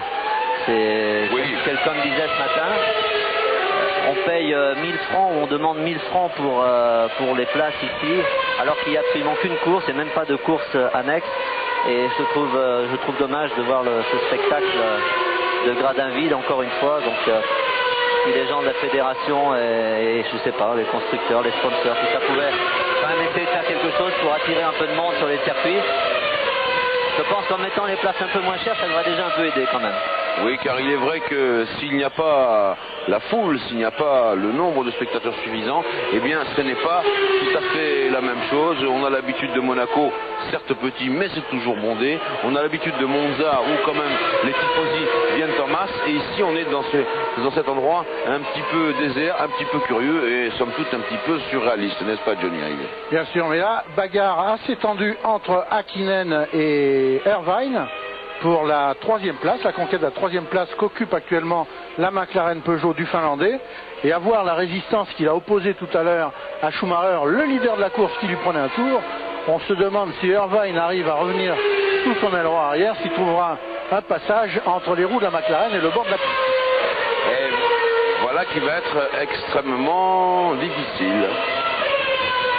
Alors que là, nous suivons de spectaculaires images. C'est toujours très beau d'avoir la caméra dans le nez d'une voiture. Et ici, c'est celle de Mika Häkkinen, comme c'est écrit sur votre écran. Ah, ça c'est le toboggan de Pérez. Alors que l'on revient sur Michael Schumacher. Qui va prendre un tour à Berger. Eh oui. Et après ça, eh bien, nous aurons un Schumacher, 2 3 Häkkinen, 4 Irvine, 5 Barrichello dans le même tour. Et ce sera fini. Toutes les autres voitures seront à un tour, voire à 2 et même un peu plus loin à 4 tours. Voilà, Berger. Parfaite correction. Oui, oui, très bien, mais ça c'est les grands seigneurs. Nigel, a difficult start. What happened after? It was a very bad start I made. J'ai pris un mauvais départ. But then the front of my ring got broken by Barrichello and we made an early pit stop.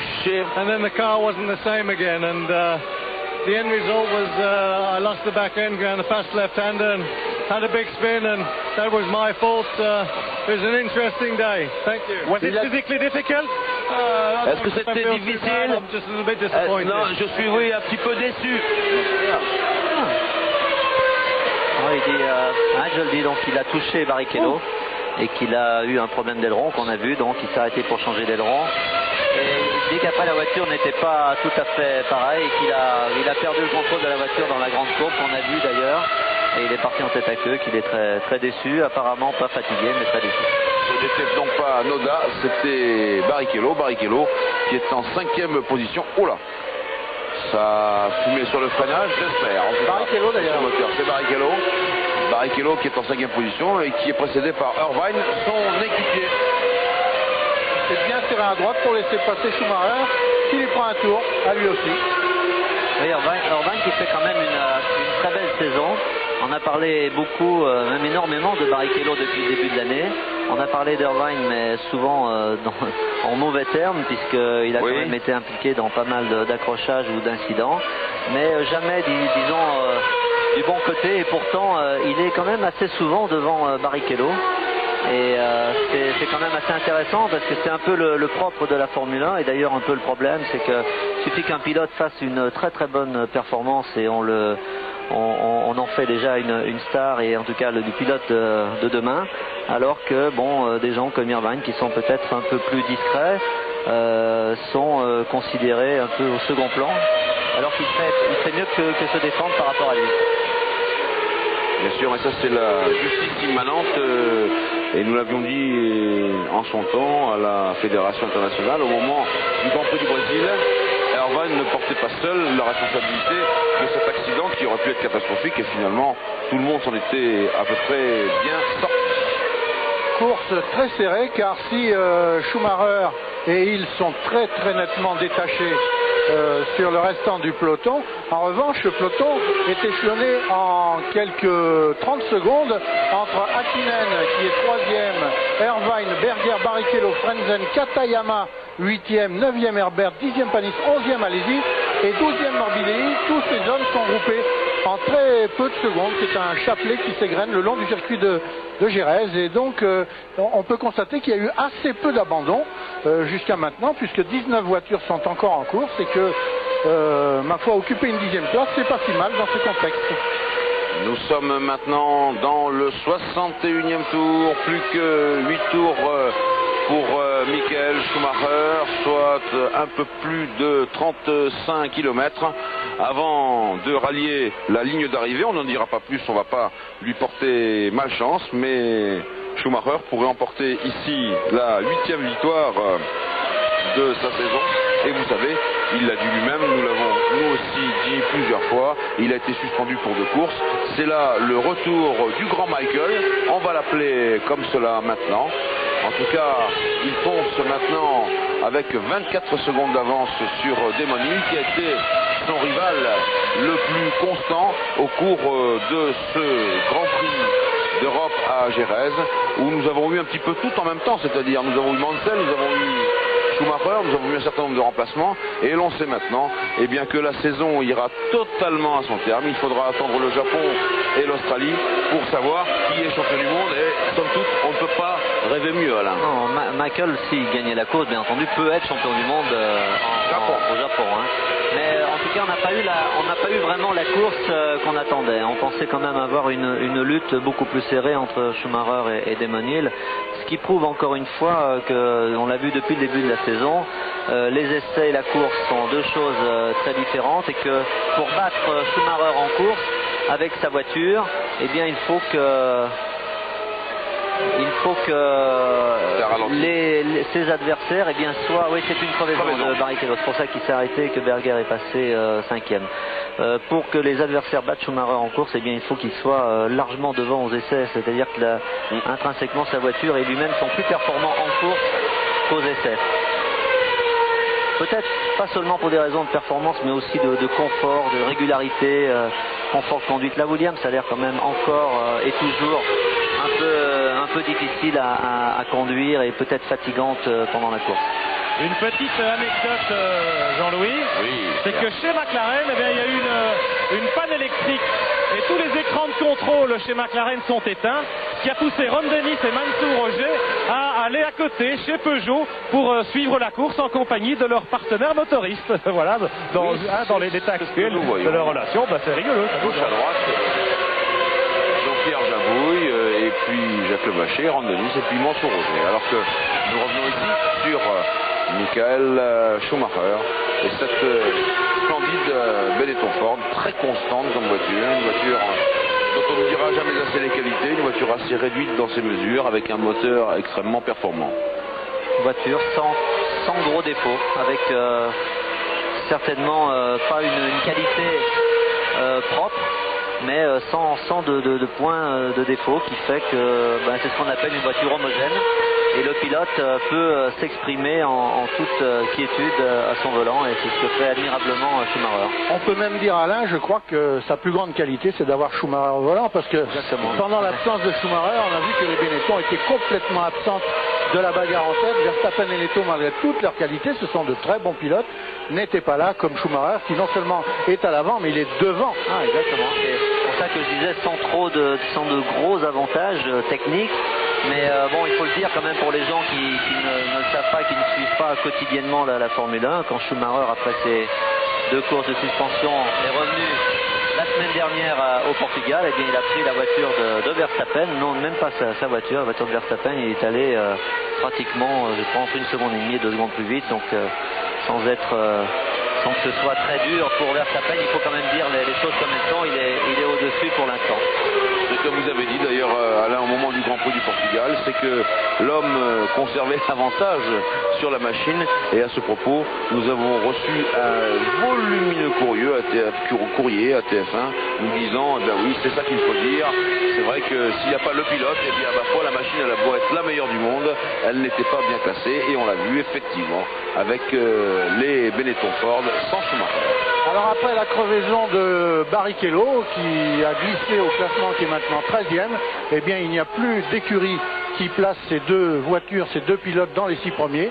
On trouve aux 6 premières places 6 voitures appartenant à des équipes différentes, puisqu'il y a Schumacher et la Benetton, Damon Hill et la Williams Renault, Hakkinen et la McLaren Peugeot, 4e Irvine sur la Jordan, 5e Berger maintenant sur la Ferrari, et à la 6e place, voilà que réapparaît Frentzen, dont finalement la stratégie de l'écurie Sauber s'avère assez payante. Le voici, Damon Hill, 2e à 27 secondes 8 de Schumacher maintenant.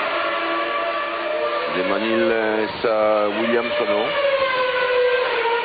qui finalement bien respecte ce qu'on disait dans les pronostics, car de Bernard Dudot jusqu'à Gerhard Berger, et même je crois en passant par vous à la poste, on disait que ici la Benetton Ford serait plus à l'aise que la Williams, même si Damon Hill a arraché, fort bien arraché même, une remarquable pole position. Eh bien la compétitivité de sa machine n'a pas été suffisante pour aller taquiner la Benetton Ford, alors que nous avons aperçu derrière, eh bien c'était la Ligier. À propos de laquelle équipe, on peut dire que c'est elle qui effectue le plus joli tir groupé maintenant que Barrichello est crevé, puisque les deux Ligier roulent en 8e et 9e position, 8e Herbert et 9e Panis qui précèdent, les deux Ligier précèdent Jean Alesi qui résiste toujours, dont la Ferrari fumante résiste toujours. Alesi qui est en 10e position pour l'instant, alors que nous sommes dans le 65e des 69 tours. Vous voyez que l'arrivée est très très proche. Eh bien, il ne reste plus que 4 voitures dans le même tour. Schumacher, Hill, Hakkinen, Irvine, c'est-à-dire une Benetton Ford, une Williams Renault, une McLaren toujours et une Jordan à moteur Hart. Vous voyez que ces Jordan, elles ne sont pas si modestes que l'on croit. Au contraire, elles font mieux que tirer leur épingle du jeu. D'autant moins modeste si l'on précise le nombre d'employés qui travaillent sur les moteurs Hart qui animent les Jordan. Chez Ferrari, je crois qu'au département moteur, il y a quelque chose comme 150 ou 200 personnes. Chez Renault Sport, c'est à peu près pareil, 150 personnes pour préparer les moteurs de Formule 1. Eh bien, chez Brian Hart, ils sont 24, y compris le patron, pour faire des moteurs qui ont un comportement en Formule 1 beaucoup plus qu'honorable, puisque là, Irvine est en 4e position et il menace, il ne menace peut-être pas, mais il talonne Hakkinen. Et il est prêt sur les talons d'Hakkinen à profiter d'une défaillance du Finlandais pour accéder au podium de ce Grand Prix d'Europe. Michael Schumacher toujours. Il est maintenant à 4 tours, bientôt 3 tours seulement de la ligne d'arrivée, bientôt 3 tours de la 10e victoire de sa carrière et de la 8e victoire au cours de cette saison 1994. Schumacher qui va prendre l'avantage, il reste encore 3 tours. L'avantage, il marquera 10 points pour la première place, tandis que Damon Hill ne marquera que 6 points pour la 2e place. C'est le tarif. Ça fera 5 points d'écart si tout reste en l'état, donc rien de perdu. Rien de perdu, absolument. Rien de perdu, rien de gagné, donc les deux pilotes vont encore travailler beaucoup en essai privé et préparer le Grand Prix du Japon. Et encore quelques nuits blanches. Mais le Grand Prix du Japon qui va être le moment crucial. Ouais. C'est le rendez-vous qu'il ne faudra pas manquer cette saison. Alors c'est souvent arrivé quand même qu'au Japon on attend énormément de choses et tout se passe dans les premiers mètres. Oui, c'est arrivé quelquefois, Alain, c'est quelque chose. Oui. C'est même arrivé avant le départ de la course. Je me souviens qu'une année, Mansell, qui jouait le titre de champion du monde, avait tapé aux essais et il n'avait pas pu prendre le départ de la course. Et du coup, mais c'est toujours un beau Grand Prix, toujours un beau Grand Prix. Le Grand Prix du Japon, le circuit est très beau, très sélectif, ample. C'est un circuit, contrairement à Jerez, qui est très ample, où on peut dépasser. Il y a de grandes courbes qui s'enchaînent et qui mettent vraiment les pilotes et la tenue de route des machines à rude épreuve. Oui, parce qu'il y a une partie, je dirais, moteur et une partie châssis. Donc, on peut penser que la Williams sera un peu plus à son aise que la Benetton là-bas grâce à la puissance du moteur. Donc, on peut adopter des ailerons un peu plus proéminents, mais par contre, une partie châssis avec beaucoup de changements de direction où la Benetton, notamment en course et surtout aux mains de Schumacher, encore une fois, sera redoutable. La différence sur le plan psychologique là-bas au Japon, si encore une fois Schumacher gagne ce Grand Prix et Damon deuxième, bien c'est que psychologiquement ce sera là-bas plus dur pour Damon, plus de pression car il peut perdre le championnat là-bas au Japon alors que Schumacher ne peut pas le perdre là-bas de toute façon. Donc c'est quand même important sur le plan psychologique. C'est la raison pour laquelle je disais que nous aurions à Suzuka le Grand Prix le plus crucial de la saison 1994. Allons jusqu'au bout, Johnny, vous parliez de Mansell aux essais qui s'était cassé la figure, et oui bien sûr, c'est Piquet qui avait été champion du monde dès cet instant-là, c'est-à-dire dès les essais. Mais nous avons, nous, un Grand Prix d'Europe ici à Jerez de la Frontera. Nous sommes dans l'avant-dernier tour de Michael Schumacher qui a maintenant pas loin de 30 secondes d'avance sur Damon Hill. Le troisième est sur Mika Hakkinen et le quatrième et des Irvine pour les garçons qui sont dans le même tour que leur leader. Le 5e Berger et le 6e Frentzen sont à un tour. Attention pour Michael Schumacher. Maintenant, on va compter en centaines de mètres. L'épingle qui se négocie en 2e. Avant la ligne droite des stands. Fin du 68e tour et on va rentrer dans le dernier tour. Voilà, c'est écrit Final Lap. 30 secondes d'écart entre les deux premiers, donc si Schumacher réussit à boucler les derniers mètres de course, eh bien Damon Hill ne pourra plus le rejoindre, c'est maintenant plus que certain. Damon Hill qui va donc marquer 6 points, Schumacher 10 points. La différence sera, comme le disait Alain, de 5 points à l'issue de cette course et tout restera à jouer au Japon et en Australie. Il faudra se lever tôt. Voilà le classement qui apparaît sous vos yeux. Un Schumacher de Hill 3, Hakkinen, 3e place d'Hakkinen, encore une fois, encore un podium pour Hakkinen. Le 4e pour ce jour. C'est quand même super d'être devant. Je pense surtout à Ferrari d'ailleurs, parce que c'est quand même une équipe très prestigieuse qui a des moyens énormes et qui est là depuis tellement longtemps. Pour la première année de l'association McLaren-Peugeot, encore un podium. Fiabilité, performance, bon, ça commence à marcher, ce serait dommage. Attention, bientôt les derniers mètres, le virage d'Onelli, le dernier virage à droite, l'épingle à gauche à l'entrée des stands. Michael penche une dernière fois, vise une dernière fois la trajectoire, regarde dans ses rétroviseurs. Et voilà la ligne et le drapeau. Top, il l'a passé, presque au ralenti. Voilà une nouvelle victoire de cette sensationnelle équipe Benetton-Ford qui est en train de se congratuler avec Tom Walkinshaw, Flavio Briatore, Johan Villadelprat. Nous les voyons tous les uns après les autres. Oui, c'est une très belle victoire. Michael Schumacher, le vainqueur, c'est lui derrière, ça passe à fond de train avec Damon Hill, et puis c'était Herbert sur la Ligier, Renault à un tour, et puis Panis n'était pas loin non plus. Le classement de ce Grand Prix d'Europe, pour ce qui concerne les 6 premiers: 1, Michael Schumacher sur Benetton Ford, 2, Damon Hill sur Williams Renault, 3, Mika Hakkinen sur McLaren Peugeot, 4, Eddie Irvine sur Jordan Hart, 5, Gerhard Berger sur Ferrari, 6, Else Harald Frentzen sur la Sauber Mercedes. Voilà le classement des garçons et des voitures qui marquent des points dans ce Grand Prix d'Europe. Nous allons aller à Paris et puis nous nous retrouverons ensuite pour le podium de ce Grand Prix d'Espagne. Et puis